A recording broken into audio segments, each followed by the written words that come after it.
In part 3, Bryan gives us his perspective on what he feels the DEA could do with the Controlled Substances Act, how it's flawed, as well as he gives us a couple of really good resources of who's doing some good cannabis research right now. Check it out. So what are some of the changes that you could see with the New Mexico medical program that would help it to function a bit better? Well, the ultimate thing needs to be it has to change at the federal level. We've got to get the DEA to back off on all this.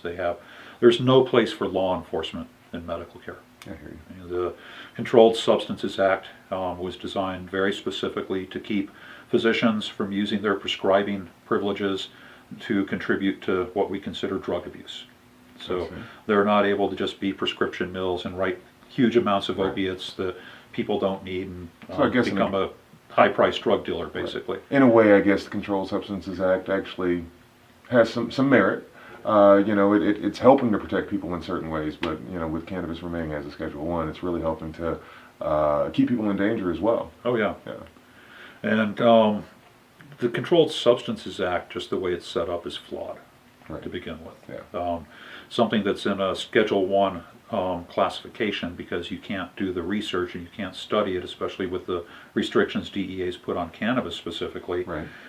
They will allow you to study it if you're looking for bad stuff, but for decades they wouldn't allow you to study it if it was looking for something good. Exactly. Now we've had some small phase 2 clinical trials that have been done at the Center for Medical Cannabis Research at University of California, San Diego. And those have been really promising, but FDA still, they refuse to acknowledge that that has any impact on proving whether it's safe or not for medical use. Exactly. It's ridiculous the way that they've got this set up. Okay. And so what other ways are you, aside from your petition and helping to write the bill, or at least draft up the bill for the New Mexico program, what other ways are you involved with rescheduling, descheduling, legalization? Are you speaking anywhere? I've spoken at numerous accredited medical conferences where medical professionals can go and get their continuing education units. I've spoken for other different groups as well, just kind of trying to get that word out there about cannabis. I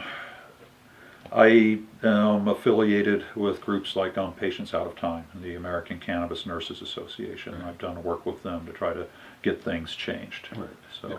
And your website's a great resource. You directed me when we first started talking about doing this interview. You directed me to your patient information section. Yeah. Great resources. Patients Out of Time.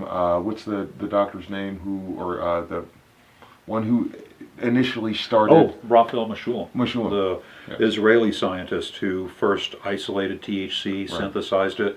It's his work that led to the discovery of the endocannabinoid system.